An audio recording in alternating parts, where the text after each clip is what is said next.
চলাকালে হিরো সাজতে গিয়ে মার খেয়েছেন বৈষম্য বিরোধী ছাত্র আন্দোলনের অন্যতম জনপ্রিয় সমন্বয়ক হাসনাত আব্দুল্লাহ।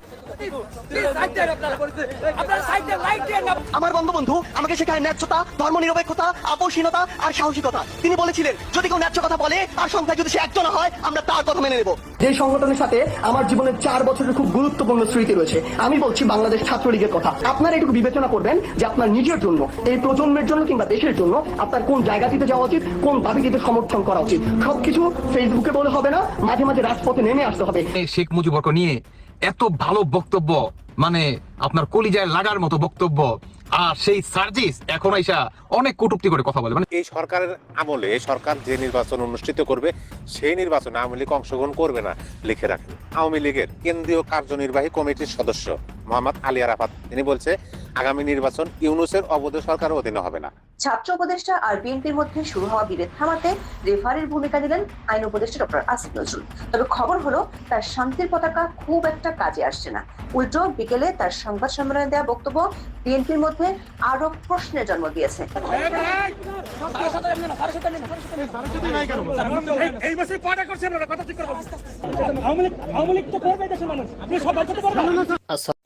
আসসালামু আলাইকুম দর্শক, নতুন একটা সংবাদে আপনাদের আবারও স্বাগত। প্রিয় দর্শক, বর্তমান বাংলাদেশে যে রাজনৈতিক অবস্থা এবং যে প্রেক্ষাপট তৈরি হয়েছে তারই আলোকে একটা ভিডিও নিয়ে আপনাদের সামনে হাজির হয়েছি।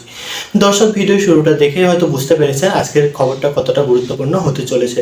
তো দর্শক, যারা ভিডিওটি অন করেছেন তারা না টেনে পুরো ভিডিওটি দেখতে থাকুন, তাহলেই মূল বিষয়টি বুঝতে পেরে যাবেন। আর যারা এখনও আমার চ্যানেলটি সাবস্ক্রাইব করেনি তারা দয়া করে আমার চ্যানেলটি সাবস্ক্রাইব করুন। তো দর্শক, বেশি কথা আর বলবো না, চলুন দেখে আসা যাক কি আছে আজকে আমাদের তাজা খবরে। চলুন। থেকে দুপক্ষের মধ্যে চলে ব্যাপক সংঘর্ষ। সায়েন্স ল্যাব মোড় থেকে শুরু করে নিউ মার্কেট, নীলক্ষেত মোড় এবং ঢাকা বিশ্ববিদ্যালয়ের মুক্তি ও গণতন্ত্র তরুণ এলাকা পর্যন্ত বিস্তৃতি ঘটে এই সংঘর্ষের। রাত 12টার পরে নেমে আসে ইডেনের শিক্ষার্থীরাও। সংঘর্ষ থামাতে মধ্যরাতে রাস্তায় নামে বৈষম্য বিরোধী ছাত্র আন্দোলনের অন্যতম সমন্বয়ক হাসনাত আব্দুল্লাহ। নিউ মার্কেট এলাকায় ঢাকা কলেজের সামনে শিক্ষার্থীদের কাছে যান তিনি, কিন্তু শিক্ষার্থীদের কাছে খুব একটা সুবিধা করতে পারেননি হাসনাত। বিক্ষুব্ধ শিক্ষার্থীদের তোপের মুখে পড়েন তিনি। হাসনাত আব্দুল্লাহকে উদ্দেশ্য করে ভুয়া ভুয়া স্লোগান দিতে থাকেন শিক্ষার্থীরা। এ সময় তার পেছনে পেছনে কয়েকজন শিক্ষার্থীকে তেড়ে আসতে দেখা যায়।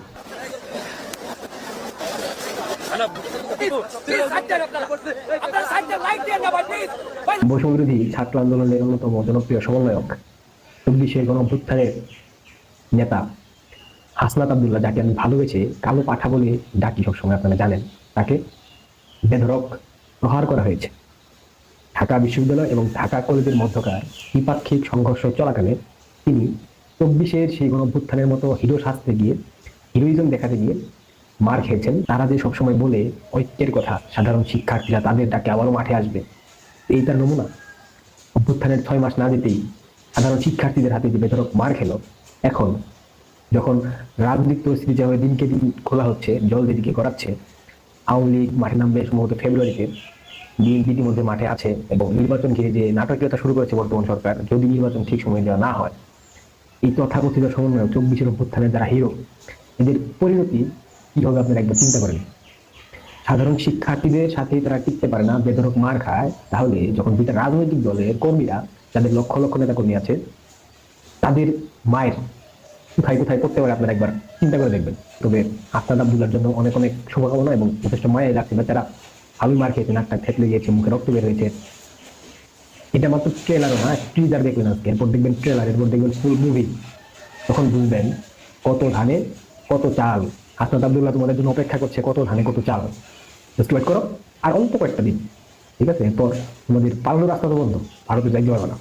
এদিক দিয়ে বঙ্গোপসাগর, তোমাদের এয়ার স্পেসও বন্ধ করে দেওয়া হবে। তো বাংলাদেশের কোন প্রান্তে কতদিন লুকাই থাকবা সেটা পরিকল্পনা করে না, অন্যথায় বাইরের চুটে শরীরে কাপড় থাকবে না, পাখার চামড়া থাকবে না। আমার বঙ্গবন্ধু আমাকে শেখায় ন্যায্যতা, ধর্মনিরপেক্ষতা, আপোষহীনতা আর সাহসিকতা। তিনি বলেছিলেন যদি কেউ ন্যায্য কথা বলে আর সংখ্যায় যদি সে একজন হয় আমরা তার কথা মেনে নেব।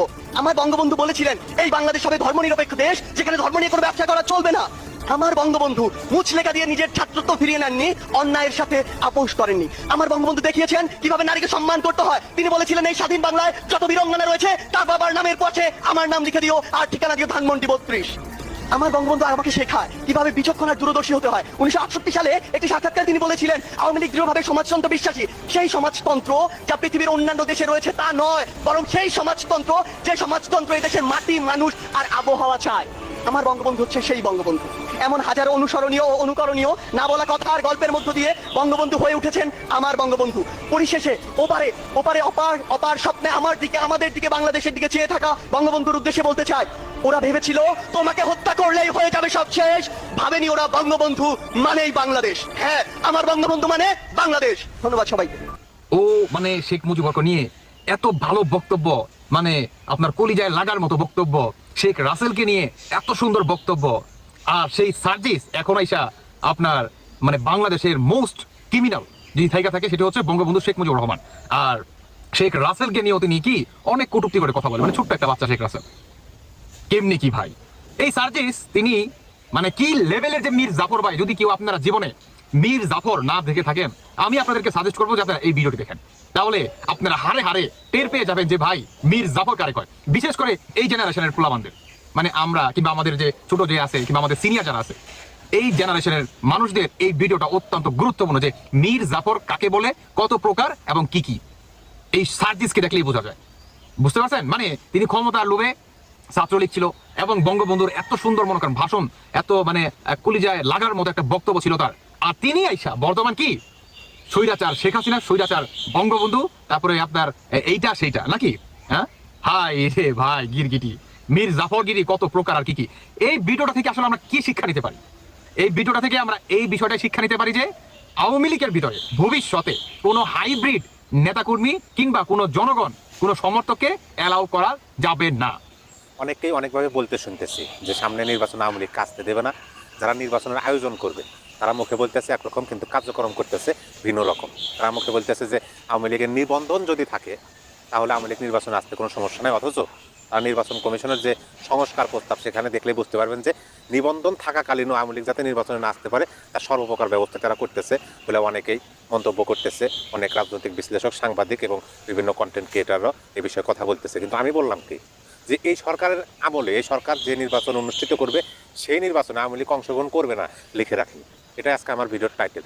কি জন্য এই কথাটা বলছে দেখেন, বাংলাদেশ আওয়ামী লীগের কেন্দ্রীয় কার্যনির্বাহী কমিটির সদস্য মোহাম্মদ আলী আরাফাত তিনি কি বলছে? তিনি বলছে আগামী নির্বাচন ইউনূসের অবৈধ সরকারের অধীনে হবে না, এই গণশত্রু সরকারকে বিদায় নিতে হবে। আপনি দেখেন তো স্পষ্ট ভাষায় বলছে যে আগামী নির্বাচন এই সরকারের আমলে হবে না, এই গণশত্রু সরকারকে বিদায় নিতে হবে। অর্থাৎ যদি তারা আয়োজনও করে আওয়ামী লীগ কিন্তু এটা মেনে নেবে না। তিনি বলছে একটি নতুন তত্ত্বাবধায়ক সরকারের অধীনে হতে হবে পরবর্তী নির্বাচন। নির্বাচনে অংশগ্রহণকারী সকল দল এবং ব্যক্তির জন্য যেন সমান সুযোগ থাকে সেই পরিবেশ তৈরি করতে হবে। আওয়ামী লীগের সকল নেতাকর্মীদের বিরুদ্ধে দেওয়া মিথ্যা মামলা প্রত্যাহার করতে হবে, রাজবন্দীদের মুক্তি দিতে হবে এবং জঙ্গি ও শীর্ষ সন্ত্রাসীদের গ্রেপ্তার করতে হবে। জনগণের দ্বারা নির্বাচিত সংসদ প্রয়োজনীয় সংস্কার কর্মসূচি বাস্তবায়ন করবে। বিএনপি যে কথাগুলো বলতেছে সেই কথাগুলোর সাথে কিন্তু এই কথা মিলে গেল।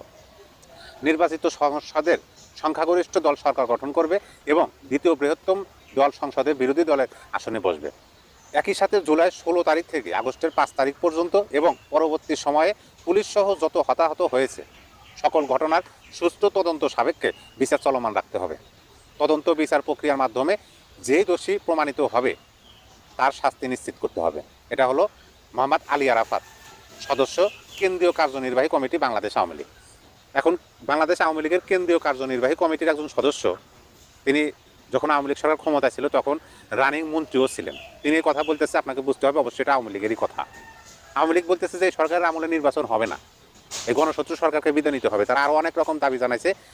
16 জুলাই থেকে 5 আগস্ট এবং 5 আগস্টের পরে পুলিশ হত্যা সহ সকল কিছু সুষ্ঠু তদন্ত সাপেক্ষে বিচার করতে হবে এবং নির্বাচন হবে একটা নতুন তত্ত্বাবধায়ক সরকারের আমলে। তাহলে অনেকে যে বলতেছে আওয়ামী লীগকে নির্বাচন আসতে দেবে না, আরে ভাই তারাই তো নির্বাচনে আসবে না, তাদের কথাই তো স্পষ্ট হয়ে যায় যে আওয়ামী লীগই এই সরকারের আমলে, এই সরকার যদি নির্বাচন অনুষ্ঠিত করে, পরিচালনা করে, সেই নির্বাচনে আওয়ামী লীগ আসবে না। তো তারা এখানে স্পষ্ট ভাষায় বলছে। তাহলে তারা নির্বাচনে আওয়ামী লীগকে আসতে দেবে না, আসতে না দেওয়ার জন্য নানান কৌশল অবলম্বন করুক, সমস্যা নাই, কিন্তু তারাই আসবে না। তাহলে এরা কৌশল অবলম্বন করে কি লাভ?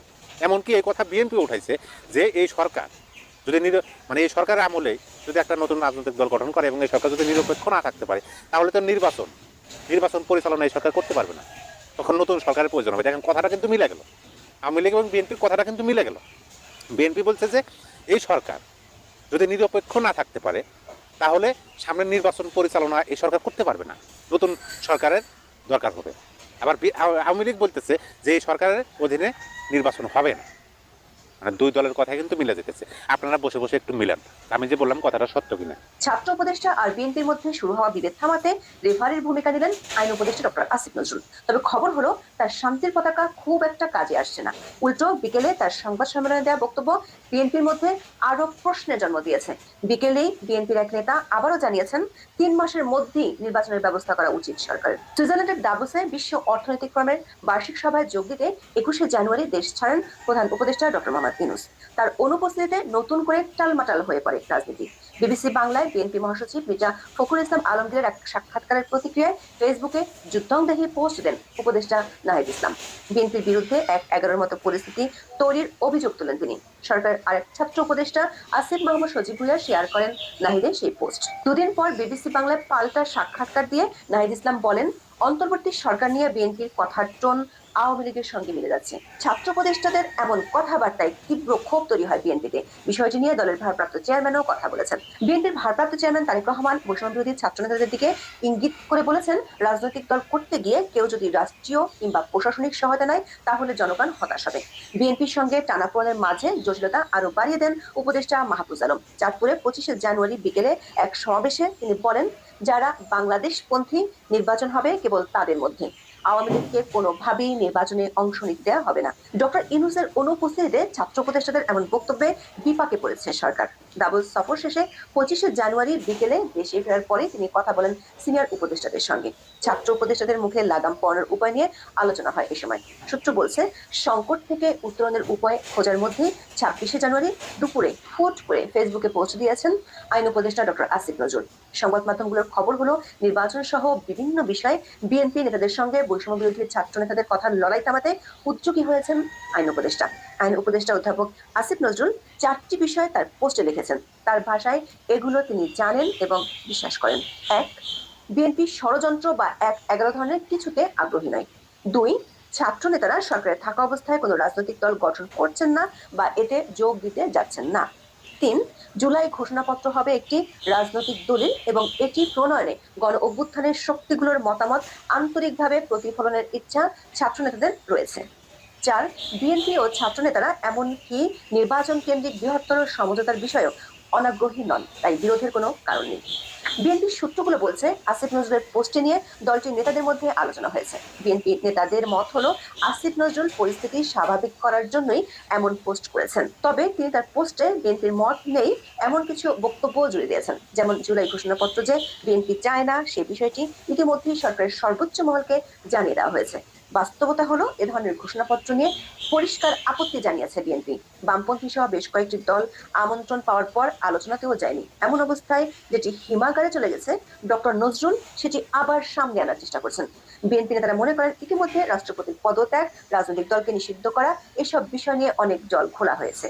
প্রতিবারই পরিস্থিতি সরকারের নিয়ন্ত্রণের বাইরে চলে গিয়েছিল বৈষম্য বিরোধী ছাত্র নেতাদের অদূরদর্শিতার জন্য। ওই পরিস্থিতিগুলোতে বিএনপি সরকারকে সহায়তা করেছিল। কিন্তু সরকারের 2 জন উপদেষ্টা প্রশাসনে নিয়োগের ক্ষেত্রে বিএনপি হস্তক্ষেপ করছে বলে যে অভিযোগ করে, সে সম্পর্কে সরকারের পক্ষ থেকে এখনো কোনো বক্তব্য দেওয়া হয়নি। বিএনপির স্থায়ী কমিটির একজন সদস্য বলছেন, ডক্টর নজরুলের পোস্টটি অনেকটা ছাত্রদের মুখপাত্রের বক্তব্যের মতো শোনাচ্ছে। তিনি বলেছেন, ছাত্র নেতারা সরকারে থাকা অবস্থায় কোনো রাজনৈতিক দল গঠন করছেন না বা এতে যোগ দিতে যাচ্ছেন না। তবে তার এই বক্তব্যে আস্থা পাচ্ছে না বিএনপির মতো দলগুলো। বরং তিনি সরকার ও রাজনীতিকে কেন একাকার করে ফেলছেন সেই প্রশ্ন তুলেছেন বিএনপির ওই নেতা। আসিফ নজরুল যে ঐক্যের ডাক দিয়েছেন তাকেও কোনো গুরুত্ব দিচ্ছে না বিএনপি। কারণ ইতিমধ্যে প্রধান উপদেষ্টা ঐক্যের জন্য যে 2টি সংলাপ ডেকেছেন, সেগুলোতে বিএনপি কোনো আশার আলো দেখতে পায়নি। বরং বিএনপির মূল যে দাবি দ্রুত নির্বাচন, সে বিষয়ে সরকার উপদেষ্টাদের মধ্য থেকে পরিষ্কার কোনো বক্তব্য আসেনি। উল্টো প্রধান উপদেষ্টা দাভোসে গিয়ে বলেছেন, দেশের মানুষ কিভাবে নির্বাচন চায় সেটি জানার পর নির্বাচন দেওয়া হবে। বিএনপি নেতা মনে করেন, এ ধরনের বক্তব্যের অর্থ হলো সরকার নির্বাচন সহসা দেওয়ার কথা ভাবছে না, বরং বিএনপি দেখতে পাচ্ছে নির্বাচনের দেরি করে ছাত্রদের দল গোছানোর জন্য যথেষ্ট সময় দিতে চায় সরকার। ফেসবুক পোস্টে ডক্টর নজরুল উল্লেখ করেছেন, বিএনপি ষড়যন্ত্র বা ১-১১ ধরনের কিছুতে আগ্রহী নয়। বিএনপি নেতাদের ভাষ্য হলো, সরকার একজন উপদেষ্টা বিএনপির বিরুদ্ধে এমন একটি গুরুতর অভিযোগ করলো আর উল্টো তিনি বিএনপির উপর বিষয়টি চাপিয়ে দেওয়ার চেষ্টা করছেন। এদিকে ডক্টর আসিফ নজরুল ২৬শে জানুয়ারি বিকেলে সচিবালয়ের সংবাদ সম্মেলনে বলেছেন, নির্বাচনের সময় এই সরকার যথেষ্ট নিরপেক্ষ থাকবে। তিনি আরো বলেছেন, বিএনপি নিরপেক্ষ সরকারের যে দাবি তুলেছে সেটা তাদের রাজনৈতিক বক্তব্য। রাজনৈতিক দলের সঙ্গে অন্তর্বর্তী সরকারের কোনো দূরত্ব নেই। বিএনপি নেতারা বলছেন, ফেসবুকে দেওয়া স্ট্যাটাসের সাথে আসিফ নজরুলের সংবাদ সম্মেলনে দেওয়া বক্তব্যের গ্যাপ আছে। তারা প্রশ্ন তুলেছেন, যথেষ্ট নিরপেক্ষ শব্দটির অর্থ কি? সরকারকে সম্পূর্ণ নিরপেক্ষ থাকতে হবে, সেখানে তিনি কেন বলছেন নির্বাচনের সময় যথেষ্ট নিরপেক্ষ থাকবে সরকার? আবার তিনি কেন মিডিয়াতে বলতে যাবেন বিএনপির বক্তব্য বা দাবি রাজনৈতিক? দলীয় সিদ্ধান্ত ছাড়া কি দলের শীর্ষ দুই নেতা সরকার নিরপেক্ষতা নিয়ে প্রশ্ন তুলে বিএনপির কাছে যথেষ্ট তথ্য না থাকলে হঠাৎ করে বিএনপি কেন এ ধরনের বক্তব্যই দিবে? বিএনপির স্থায়ী কমিটির সদস্য মেজর হাফিজউদ্দিন আহমেদ বিকেলে বলেছেন, নির্বাচনী ব্যবস্থার সংস্কারে ২ থেকে ৩ মাস যথেষ্ট সময়। তিনি আর সময় ক্ষেপণ না করে জনগণের নির্বাচিত সরকার আসার সুযোগ দিতে অন্তর্বর্তী সরকারের প্রতি আহ্বান জানিয়েছেন। বিএনপি নেতাদের মতে, ডক্টর নজরুল পোস্টের মাধ্যমে পরিস্থিতি ঠান্ডা করতে চাইলেও সংবাদ সম্মেলনে দেওয়া বক্তব্য সরকার অবস্থানের অস্পষ্টতা তুলে ধরে। বিষয়টি নিয়ে বিএনপি আপাতত পরিস্থিতি পর্যবেক্ষণের সিদ্ধান্ত নিয়েছে। দর্শক, আমি আশা করছি সবগুলো ভিডিওই আপনি মনোযোগ দিয়ে দেখেছেন। সেই সাথে দর্শক, এই ভিডিওগুলো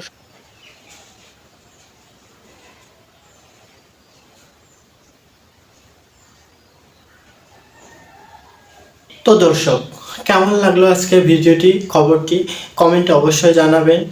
আর দেখা হবে নতুন কোনো ভিডিওতে, নতুন কোনো খবরে। সে পর্যন্ত সবাই ভালো থাকবেন, সুস্থ থাকবেন, এই কামনা করি। আজকের মতো এই পর্যন্ত।